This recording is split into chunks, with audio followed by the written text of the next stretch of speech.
Hey guys, welcome back. It's Lucid, and we are back with Bogarus. And yeah, you can see we got boatlit fire gems from Caleb.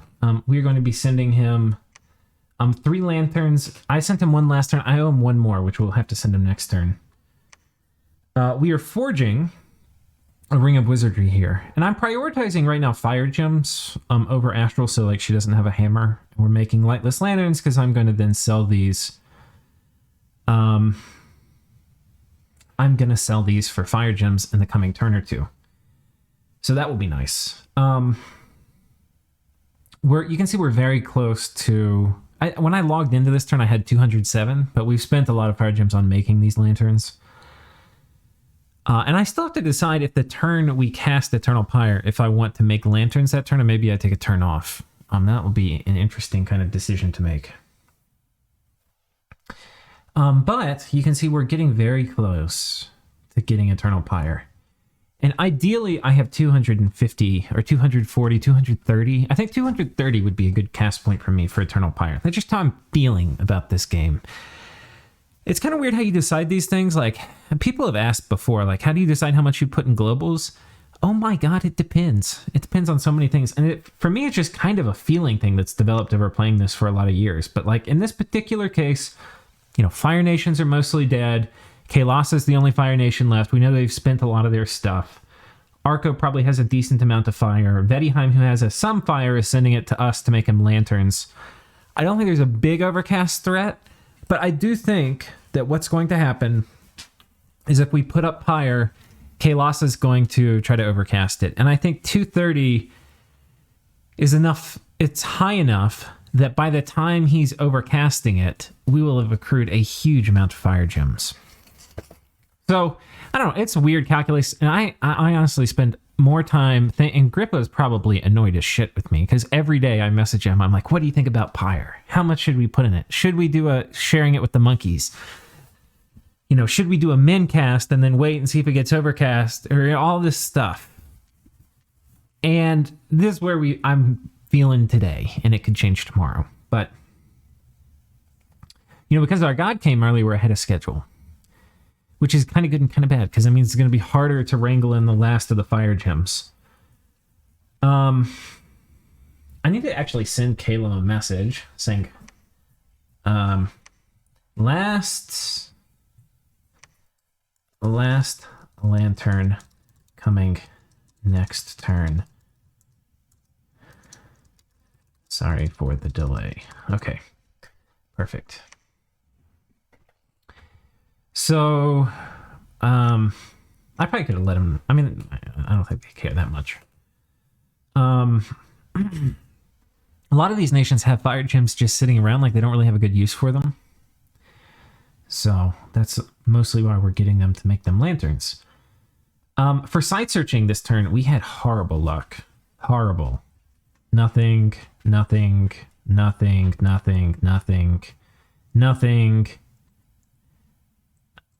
did some manual site searching, and one of our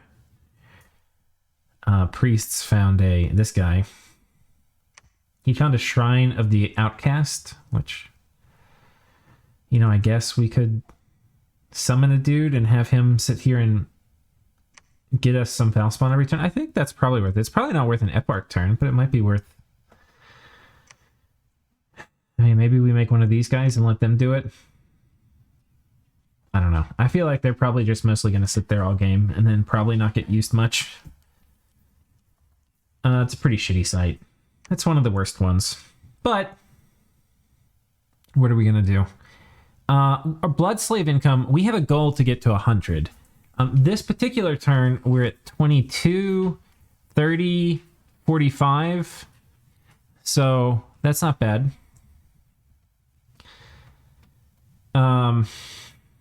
Yeah, that's not bad. We're on our way to 100. We're having more people come out here. I've got a Smeargle on this guy. We're getting another Smeargle this turn. Samargle. And then he'll be probably going up on this dude who has you can see he's got a Sanguine Dowsing Rod, but isn't blood hunting. He'll probably be put on this dude, and we'll wander him out to this group next turn. I think we're also blood hunting this throne, and we're going to keep blood hunting it. In fact, I should probably make a couple. Oh, we're making a couple sanguine dowsing rods here already, so that's fine. So the yeah, we'll probably put another person blood hunting this,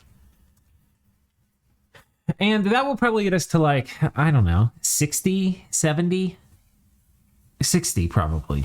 Once we get these 3 provinces fully activated, then we're gonna have to pick the next province. It'll probably be this one. And we have a lot of occultists here, but we're really low on air gems for patrol chaff, so I'll need to kind of go find some air gems, and this will probably be the next one. Now, these are going to be a little risky to blood hunt because Arco's here, and they're probably going to fuck with me. So there's that. We're patrolling here because we have to blood hunt, and I've actually switched this eparch to... oh, God. That's not the right thing. I've switched this eparch to do our palisades construction because, I don't know, I figure why not.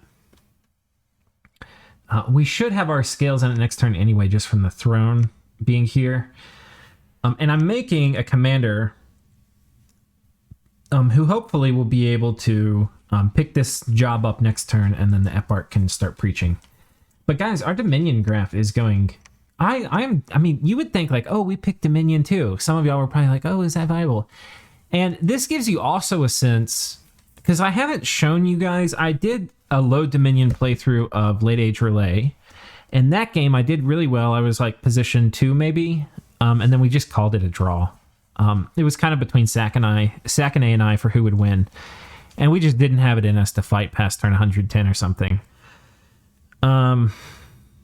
I don't know who would have won that. I don't know. The other game I did with a low Dominion score nation was with Asphodel, and that one too, I was also like position 1, 2 in that. And that one we also called the draw. Kind of a few games when we called the draw.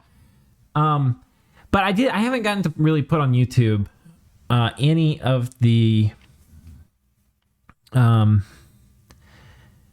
I haven't gotten a chance to put on YouTube any of the games with low Dominion scores. And what is interesting is if you look at this, like, this is just the most stable Dominion growth I think I've ever had in a game. You know, it's very predictable and reliable and up.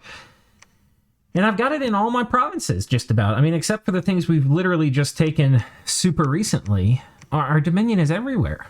I mean, this idea of actually, because it's kind of so interesting too when you think about it. The community, this actually has to do with the discussion we've been having in my Discord today.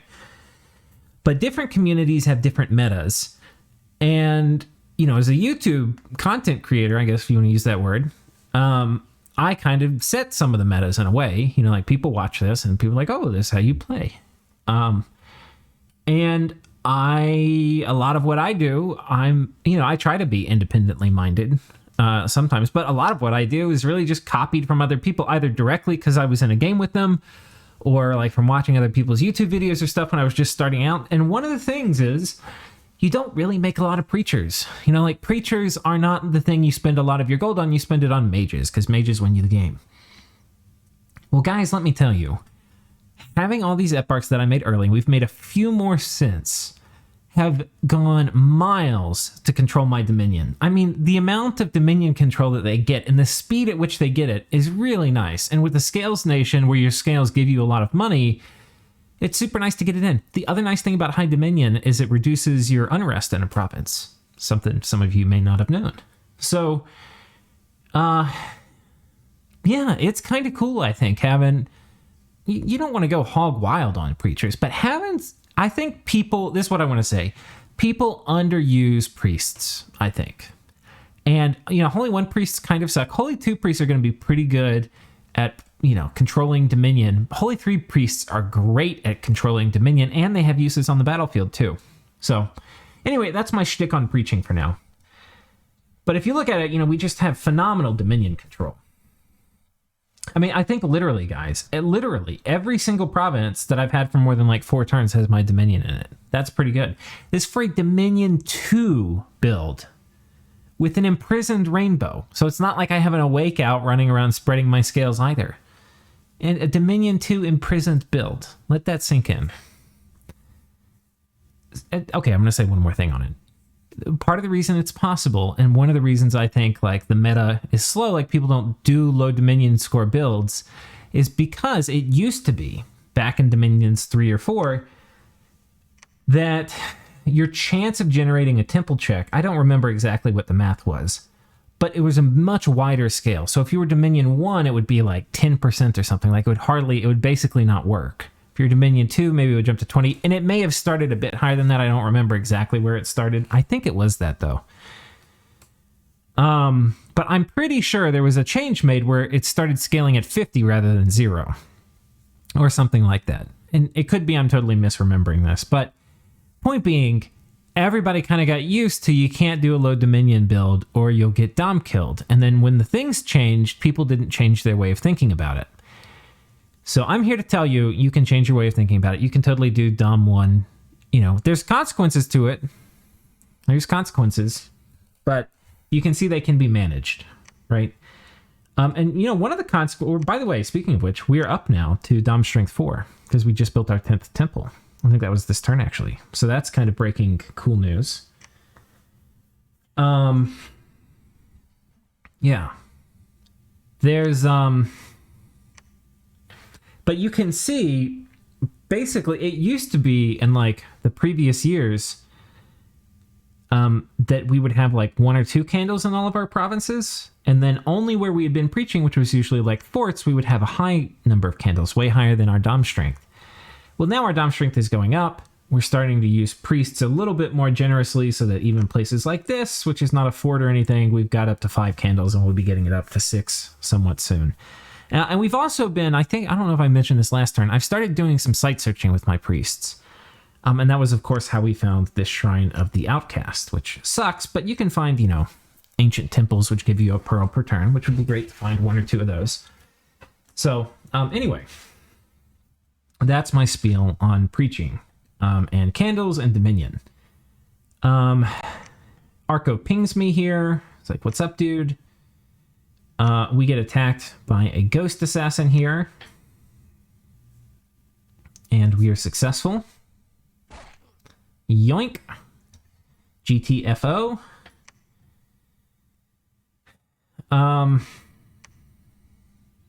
Catch an Atlantis scout. Yeah, and I think I think we'll do this, guys. I wanted to see what throne, but just for the content, we were going to see what was in another throne. Just for the content, we're going to see what's happening, because he's probably going to storm this fort this turn, and I kind of want to see the battle, because I think the Atlantis army is still inside. So that'll be kind of cool. This will be the end of Atlantis. And Atlantis had good game and stuff, I think, in the game chat this turn or last turn or something. So good game, guys. You know, I was certainly salty about the Machaca game. And I did make a promise that I'd hit you back, and we've hit you back. But from my side, at least, the slate is now clean. And they played really good. I mean, there's maybe big high-level strategic questions that we could call into account, but tactically, like how they moved their stuff around, they were always doing what I thought to be the best move for them. So yeah, and it was a 2v1, which is kind of hard to survive early on. But yeah, and they were nice to me too, because they were like, yeah, we had no idea that we would lose to a Bogarus as Atlantis with getting rushed by them. So that was surprising for them. And it honestly became more surprising for me once I started testing it with this goddamn Ice Guard. Those guys are nasty. Oh my god. Okay. But anyway, we'll get to watch the final one, and the next turn we'll pour one out. Forts are going up. We got this fort almost done. We've got 2 turns left on this one. And I think we have 2 turns left on this one too. Oh, 3 turns left on this one. The other thing before we get to the attacking Arco stuff, the other thing is I really want to finish all my site searching, and particularly our air income is hot, stinking garbage. And we're kind of an air nation. Like air 2, that's like one of our higher paths, if you will. And we've only found 2 stinking air gems. I mean, it is horrible. I don't know if any of those are from our cap. Okay, at least, no, one of those is from our cap. We've only found 1 air gem, guys, for all of this site searching. Look at that. 1 air gem. It's horrible. Actually horrible. These sort of things happen in late age, though. But we need air income. Like, we need it. And I traded away a lot of it to get fire gems and stuff earlier. So we're a little bit hurting. We have plans. We're going to site search a bunch of things for air that haven't been site searched yet. And the ones which we can't site search this turn, we are moving people into to site search next turn. And I think after next turn is done, we will have site searched just about everything for air 2, which is great. Fire, we're mostly done, you can see. Water, we still have a lot of work to do. Earth, there's still some work to do. The problem is I want to do Earth with remote site searching, and right now all my Earth gems are going into hammers, so that's probably going to be a bit of a not priority at the moment. Astral, we have a couple left to do. I'm actually going to hit some of these just by doing air, because a lot of the ones where I don't have Astral, I don't have air. So these are going to get, a lot of these gaps are going to be filled in the next couple turns too. I'm doing the last couple death room, I think the last, maybe it's 2 death room remote site searches I'm probably going to do. There's one in Atlantis, I probably, like an Atlantis fort that I'm almost sure he's searched death, so I probably won't do it. Nature, we still have a fair bit to do. So we're going to be chasing this one for a bit. And blood, we probably should make sure we do a little. The thing is with blood, a lot of the good ones are high blood, I think. I think like some of the blood discount sites are blood 3. I don't really want to do bowl of blood, the site search. So I don't know what we're going to do about those guys. And then hopefully we site search a good bit of the holy stuff too. There's a very good chance we get 1 or 2 pearls if we site search all of holy, which I think is worth it. So anyway, that's important eco stuff. The eco stuff now is actually really important. We're targeting 100 blood slaves a turn. We're targeting wrapping up all of our important site searching efforts, especially in like air, which we really need to get like 2 more gem income in. Wait, how is our, don't we have this for air? Is this only 1? Oh, this is only 1. We're also upgrading some of these forts. Like this one, we're turning into a citadel now. Especially these ones on the southern border with Calum. I kind of want to make them citadels. Having normal forts around Calum is a bit of a liability because they can burge you and take them. Having a couple turns to react at least, so they're not it's not a crisis every single time a bird army jumps on one of your forts, can be really nice. It can be super nice. So anyway, we're going to try to get some of these forts upgraded. Oh, and the final thing about eco is we're 1 or 2 turns away from casting Eternal Pyre, and I want to talk about what that means. What it's going to mean is that our effective fire income is going to jump up to 30. And what that means is we're going to be basically able to cast Firebird, summon Firebird. We're going to be able to cast this 15 times a turn. And that is why we are preparing for this by building up a lot of alchemists here in our capital. Right now, we currently have 6, but if you count these guys, that's 8. And if you count these guys, that's 11. And we've got 2 more coming in next turn, which will put us at 13.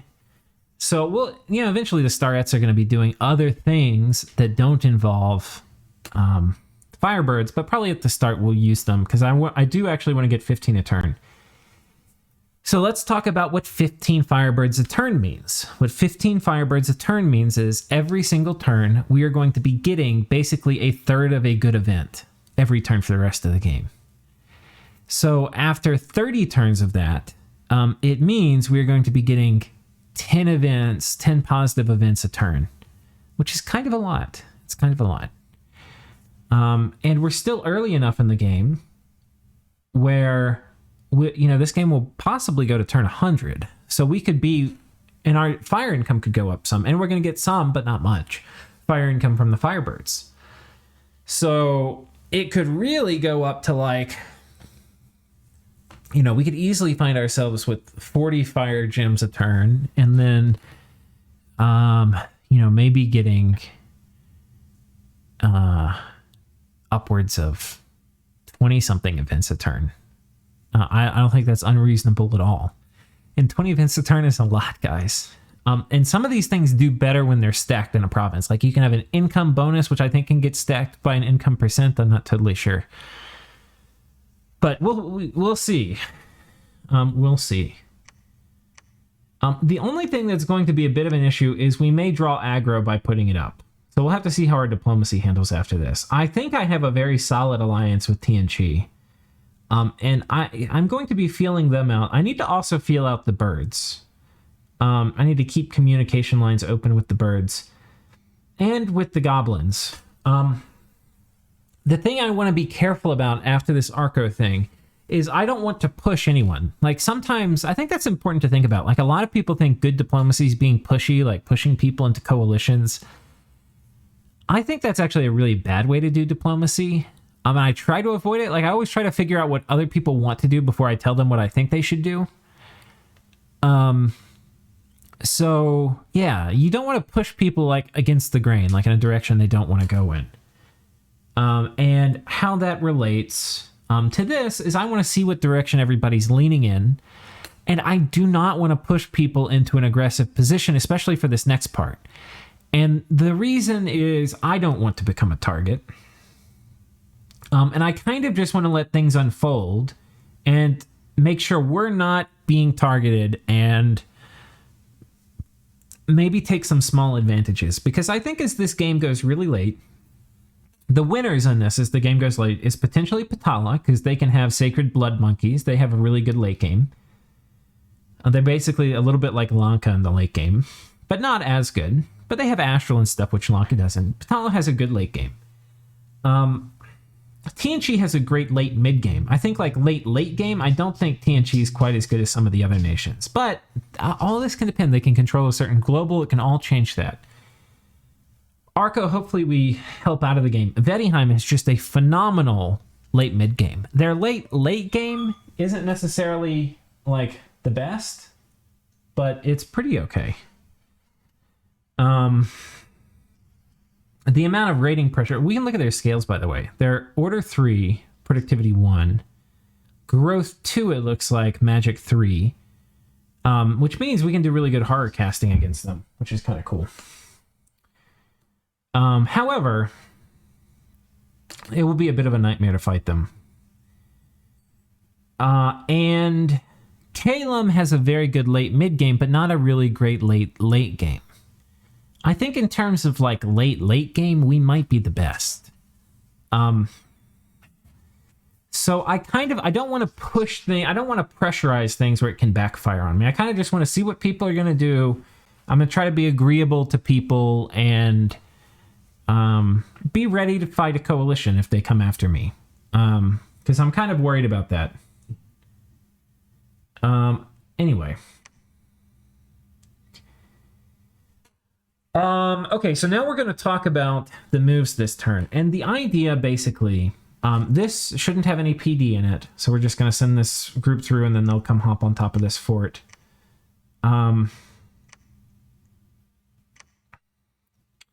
There's a decent chance... who knows what all could happen here. I'm assuming, because he's being hit from multiple angles, he's not going to, like, completely throw his weight into any one person. I've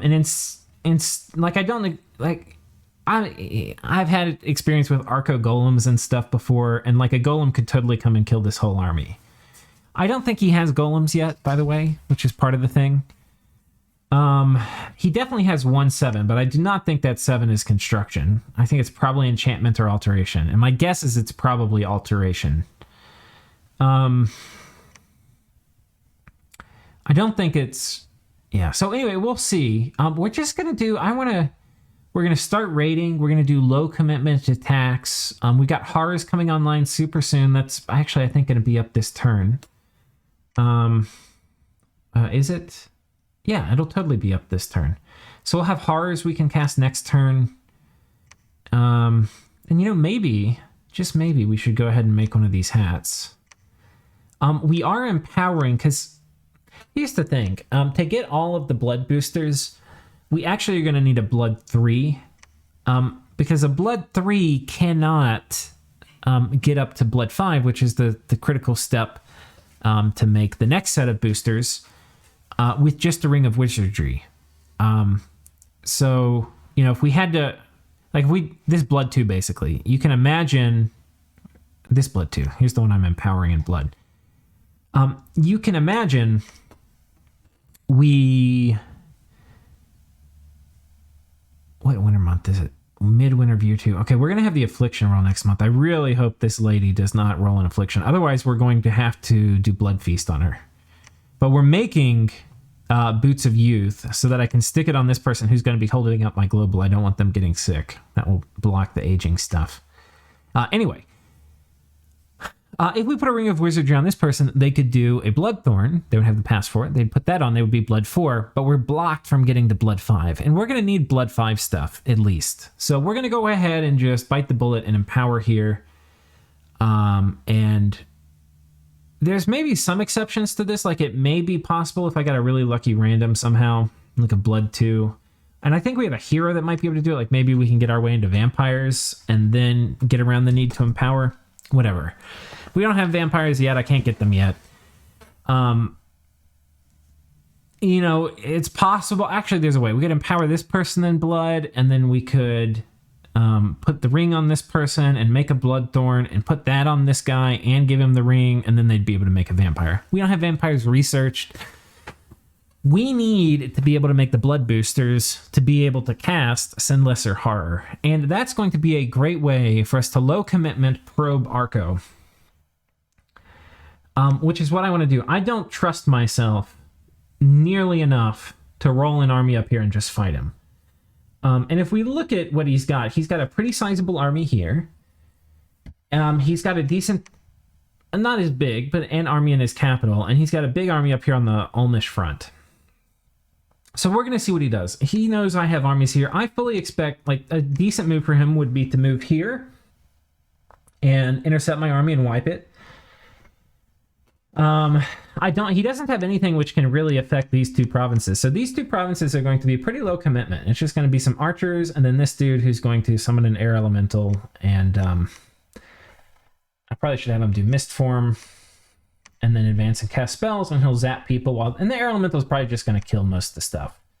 Same thing here. These I don't think much will go wrong, but you know, potentially he's also got gray ones, right? So he could have even potentially transformed them and teleport in a super combatant to fuck up my armies. So there's a lot of different things he could do. It's hard to know which one he will do. And so we're in general just going to try to be low commitment. This is by far the most risky province we're attacking, and so we are sending in Afonzi, who has 1 hit point left. He's diseased, is going to die next turn anyway, but he should be alive for this battle. And he's got these guys who are going to be out in front, holding attack closest. We're going to summon a bunch of imps. 6 castings of imps if we survive. And if this is like less than 10 PD, we should be able to take it. If it's not, then we'll at least see what happens if he moves an army here. And really all we're wasting is like 60 gold. But there's a decent chance to take it too. Here we're going to be hitting this with a small Skelly Spam Communion with some crossbows and some guys. These guys are on attack. I probably should have we're going to have these guys on attack closest and these guys on attack rear. So low commitment stuff. We're going to be keeping a lot of this army here at home. I'm not really planning on taking any infrastructure. I've talked with Tianchi and they're cool with me taking all this stuff over here. The way I see it, this will probably go to Vedheim. This will probably go to Vedheim. This, I'm supporting Tianchi's claim for Arco's cap. So I see Vedheim getting like, probably, maybe Ulm gets this, because Ulm is also in this. So maybe Ulm gets this, Vedheim gets 2 forts and like 4 provinces. Maybe he gets this one too. I would be cool with that. So that would be like, well, and this throne. So Vedheim would stand to gain a nice bit, like 5 or 6 provinces, including 2 forts. I would stand to get, like 5 or 6 provinces, but no forts. And I don't know if there's a fort over here, but Tianchi would stand to probably gain, 1 or 2 provinces. 1 or 2 forts, including the cap, and like 4 or 5 provinces. So all in all, it looks like everybody's set up to gain a fair bit. But as you can see, we don't really need big armies. We just need to take and control this land through raiding. And so we're going to try not to risk too much. On the other hand, if I lose a big stack of archers, I don't really care. I actually kind of need to get these guys off the payroll. So we'll see how that works. But yeah, that's basically it. We're walking ourselves into a pretty darn solid mid game here.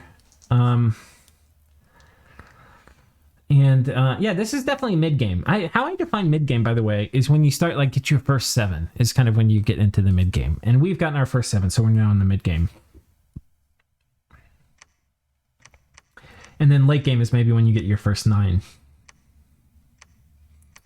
Or when you get multiple 9s. It kind of depends. It's kind of just rough phases. But once you get your first 7, the game changes a lot. Because 7s like redefine battles a lot of times. So I think that's about it, guys. I think that's about it. Yeah. Let's see, we're site searching a bunch. We're researching a bunch. We're getting ready to turn on the Firebird Factory. It would also, we'll talk research targets a little bit. So Blood 5, that's going to give us, boom, Sinless Horror. Huge deal. There's actually really good things. I think we're going to head Alt 7 just to go ahead and get Fog Warriors. That can be critical against Kalem. If I have to take a big fight, I may really need Fog Warriors to survive Air Elementals. So that's like an existential thing I must have. Plus, it's just good. There's a lot of... It also opens up weird, crazy things I can do with like Reverse Communion or like Linebacker Communions. And Bogarus can do that with the best of nations. So we can do some silly stuff there once we get... Really, it's Alt 6 that it really becomes unlocked. And Alt 6 is also going to give us Darkness, which makes our Skelly spams better. So anyway, there's a lot of good stuff we get. Let's see when we get Call Horror. I can't remember where this is. Because this actually is going to be... Okay, so we might make a pit stop at 6. And the pit stop at 6 would be because Call Horror, this is the in-combat version, not the remote one. That can be used to great effect with occultists. So we'll see. Now, 8 is also going to give us Will of Fates, also phenomenal against Kalem, where they can do Thunderstrike spam. Will of Fates is one of the better counters to that. So there's a big reason to go Alt 8 too. However, other things we're going to want to have researched, I think maybe first, though I'm not sure. It's going to depend how Diplomacy plays out, so it will switch up. But like Evo 6 and 7 will be really good, because that's going to give us Wailing Winds and Wind of Death, which we can cast not in extreme abundance, but kind of a lot. And just having one Wind of Death caster who's really good could make a big difference in how this game all plays out. So I'm thinking we hit up Evocation after Alt 7. I'm thinking that's what we do. Okay, what else? I think that's basically it. We've talked research priorities. We've talked kind of how things are going. And yeah, we're just going to ping... There's a bunch of things that could happen here. I mean, he can do Dragon's Teeth in defense. He can do Foul Vapors traps. You know, he may have a Golem. I don't think he does. I don't think many of the places except this one, which I don't care, you know, could have armies show up, and the armies would, of course, crush what we're sending. He could even just do PD dump supported by, like, an Aerophant mage. There's so many different things he could do. Hard to know what he will do. But we're going for, like, the soft backside, which is kind of going to be a lower priority for him to defend. So, yeah, we'll just see. We'll see what happens next turn. But super budget stuff going out. Hopefully it works. And if we lose, at least we'll lose slowly. So, yeah, thank you all for watching, and we will see you in the next episode. Cheers.